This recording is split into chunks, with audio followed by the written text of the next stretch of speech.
It's the beginning of Blue Week today, and we've chosen this evening to invite Olivier Bernard, whose speciality is words. He likes to play on the one hand, he also likes to think about it and make us think and see through these words.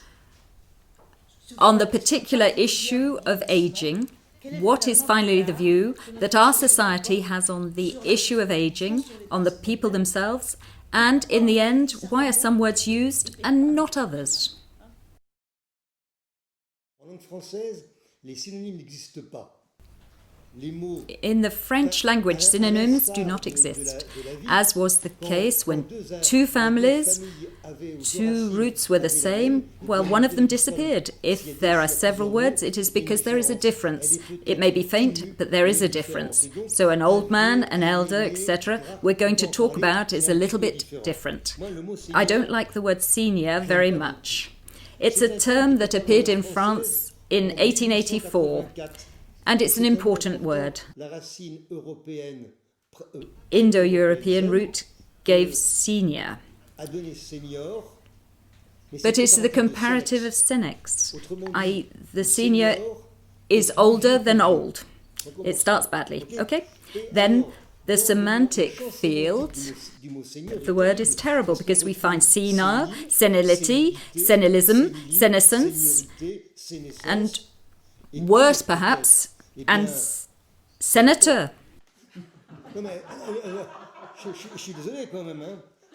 If we take all this, then we see a little bit. What is a senior? In the world of work, are people who are in the second part of their professional life and they are 45 years old, and already at 45 they are considered a senior.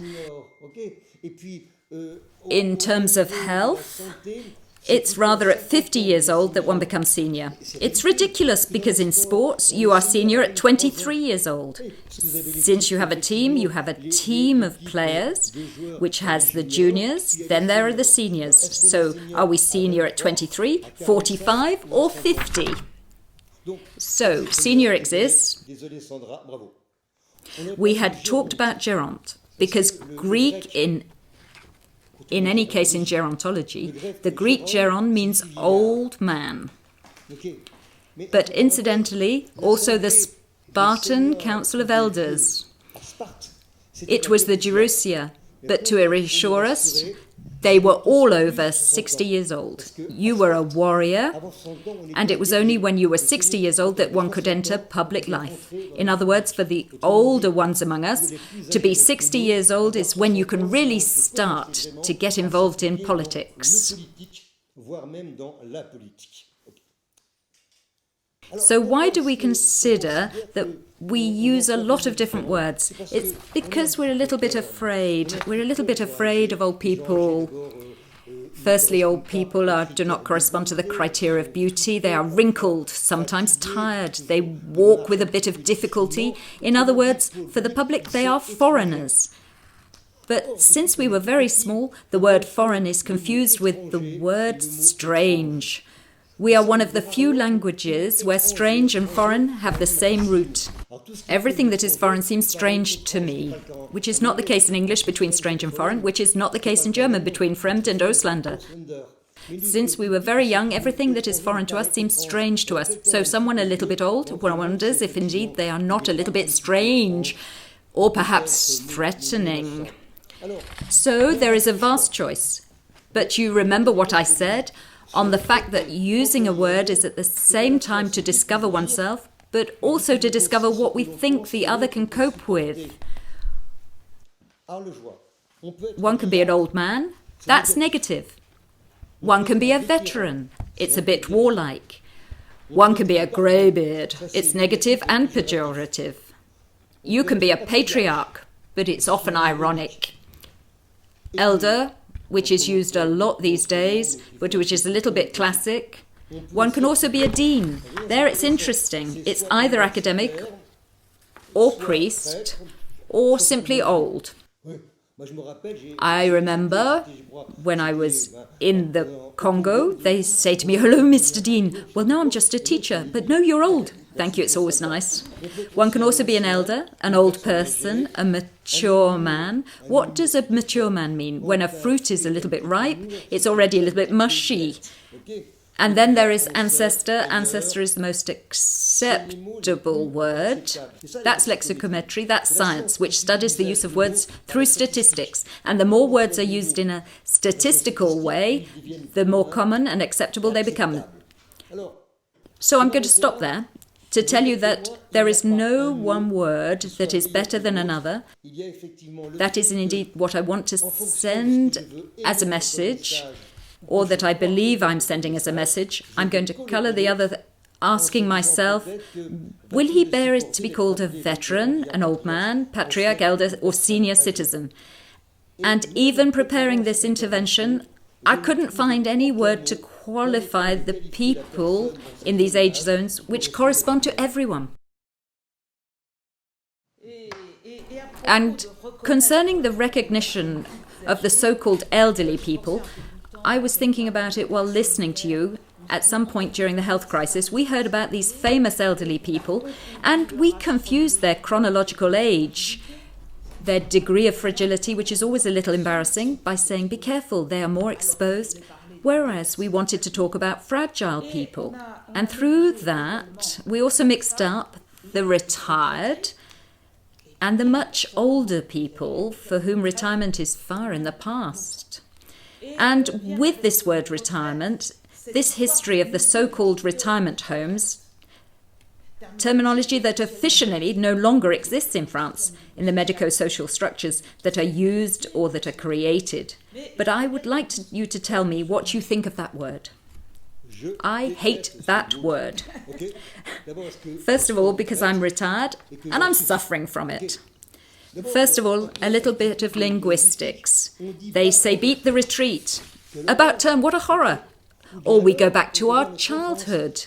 I remember when I went to the catechism class, I also did a retreat. It was about 15 days where I was not supposed to speak. I had to reflect in complete silence. But our old people, they have to speak. We need their story. We need their meaning. So I told you, how do you explain that? Since the word retirement is displeasing, we'll go a little abroad. And there, I have Portuguese, which is not nice. The Portuguese call the retreat the reformation. To be reformed, you're in trouble. On the other hand, in Spanish, it's extraordinary. It's jubilation. It's joy. Jubilation. But I am still convinced that the most beautiful word is in German. We don't talk about retirement, we talk about Ruhestand, standing in tranquility. For those who have done a little bit of German, Ruhe, the tranquility, I stand, which is an old classic that stuns us, is to stand in tranquility. I would like the Académie Française to find a word explaining the retreat that is not like a setback or defeat, but rather as an opportunity, an opening. Because indeed, you said it quite correctly, it's because there are different retirement ages. The oldest have had a lot of retirement, and there are now some people who have had more time retired than working. And that's not over, because our children or our grandchildren who start work late and who leave early because companies start to fire the seniors at 45 years old, and some worked 42 years, but they will work maybe about 30, and they may still have 40 years of life left, but of active and hyperactive life. Because what surprised me, or even shocked me during the confinement, is that all elderly people were considered fragile, as almost sick, not to say completely dying. Well, France holds with volunteering, and the volunteer work is mostly fueled by retired people.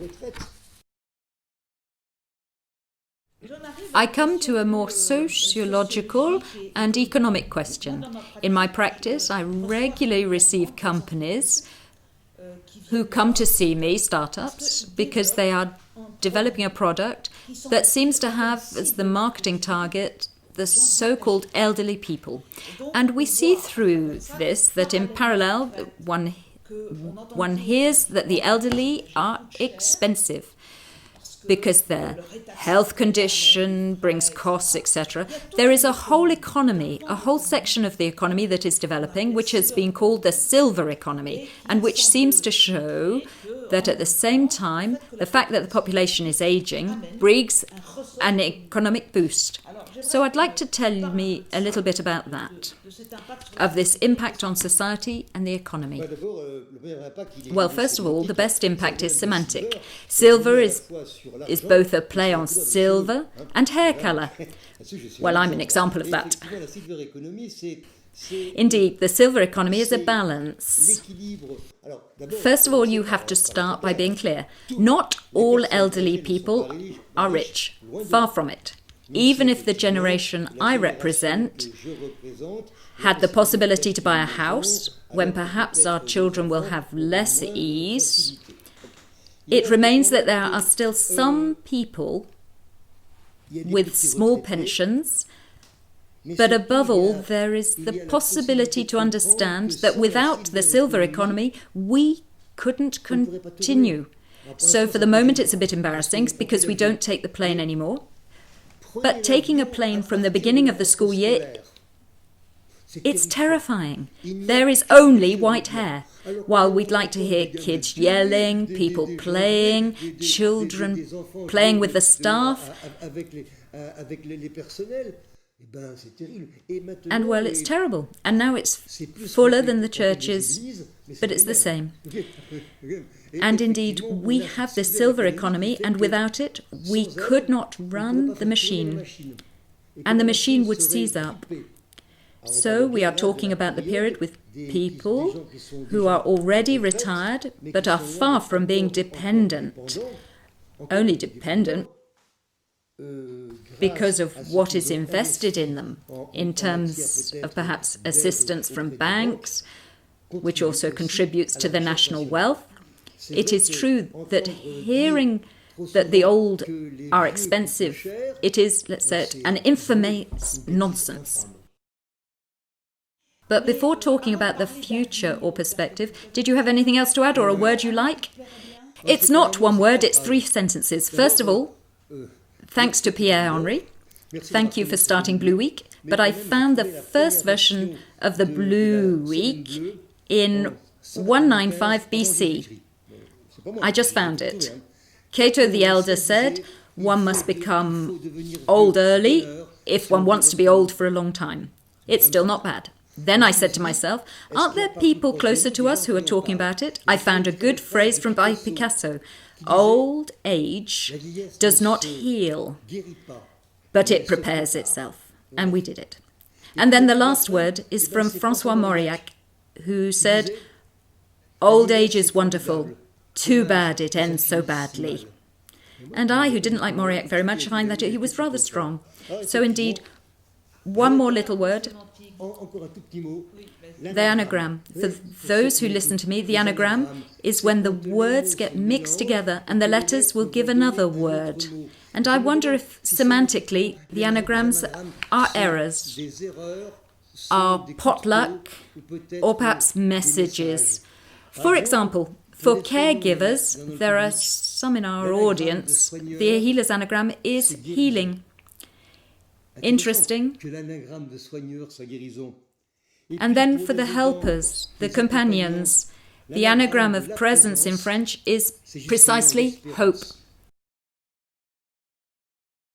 The perspective, first of all, it would be that we are really starting to realize that there is a structural injustice not to be taken into account, not to pay properly, not to fully train the people who are needed.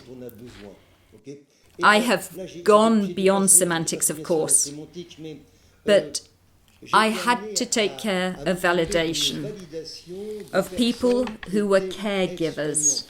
And I liked the term validated, because for validated, it is to validate something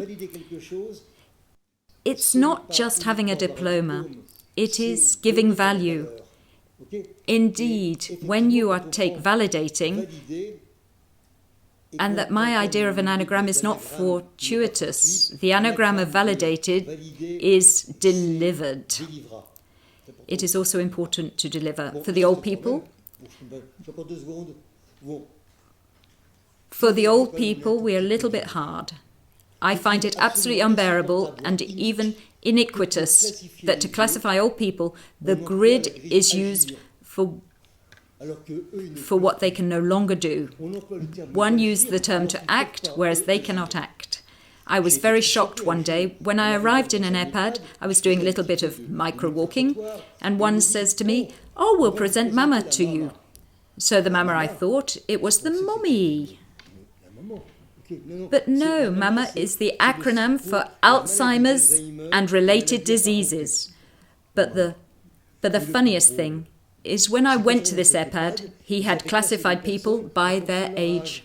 So that started at 60, 78, 80, up to 85. The hardest was 92 and above. 92 and above is not far. A little terrifying. So the information is that within the framework of the Therapeutic Tango project, we worked on it during the whole period of lockdown and during the summer for the construction of workshops that some people know well, and with the help of the Foundation Transmission Fraternity and with the help of the gerontopole Pierre Fitzenmeyer, we were able to finance and build these workshops, and we will offer them to you, the EHPADs, but perhaps also to other people who see the usefulness of a link, to be able to connect and have the workshops. We have created 8 workshops. You may take these workshops and use them in your practices. And we are losing our direction societally because there is no longer any transmission of wisdom, and it's the old people who have that. So there is something very important to reorganize. So yes, not too wise. I hope that in his life he has not been too good. I still believe that wisdom has also killed creativity. I'm afraid of the wise men. Because let's not be a little bit too wise. A little bit, how shall I say it? Truth, liberty, intelligence is definitely not in the classic route that everyone follows. It's on the edges. Intelligence is like a forest. And well, one can pass by roads with trees and shrubs, but everyone goes through it. But there are also hunting zones, so there are also small tracks. And I believe that wisdom, I acknowledge that it's important, but don't let it get too boring. It's essential when you're old. By enforced hearing, we end up believing it. And by dint of hearing that old people are expensive, that it is difficult, etc., we do end up, as soon as there's an old person, isn't this one a little dangerous? Well, no, he isn't. On the contrary, because he is there to transmit, he is there to carry. But when in Africa it was said that an old man who dies, it's like a library going up in flames. But it's true, since he was carrying his commitment.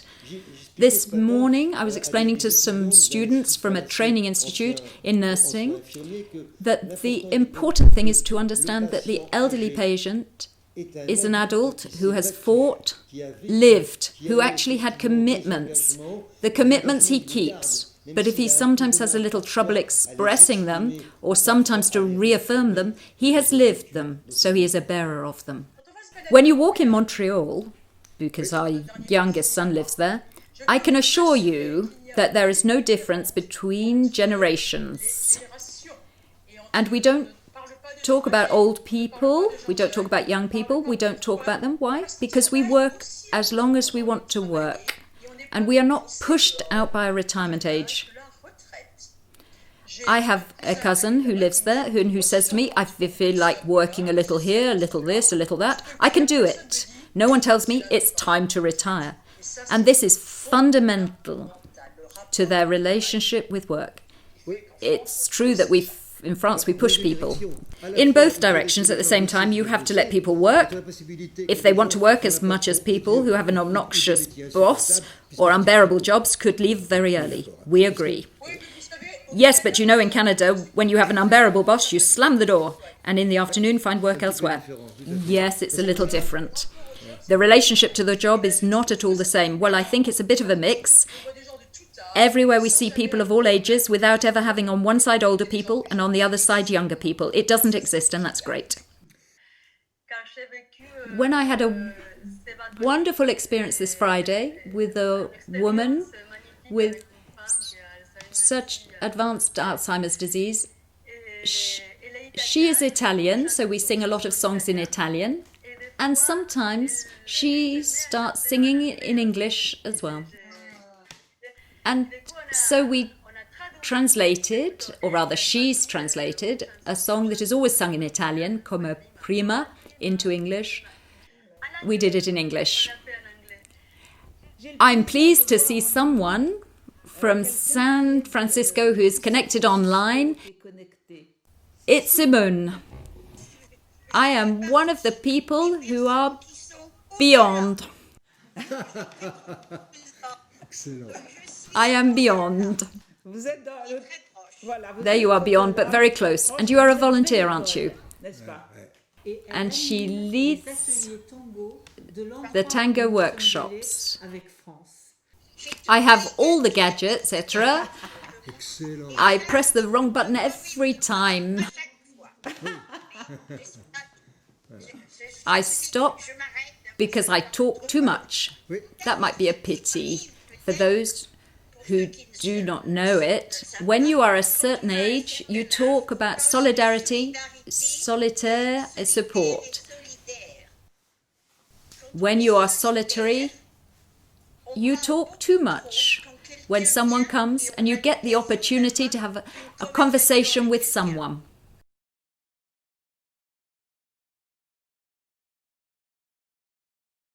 None of the words we don't use when there is the same etymological root is forgotten.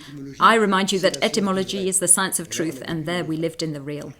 Thank you very much. Bravo. Thank you, everyone. Thank you, everyone. Thank you, everyone. It was a very good moment.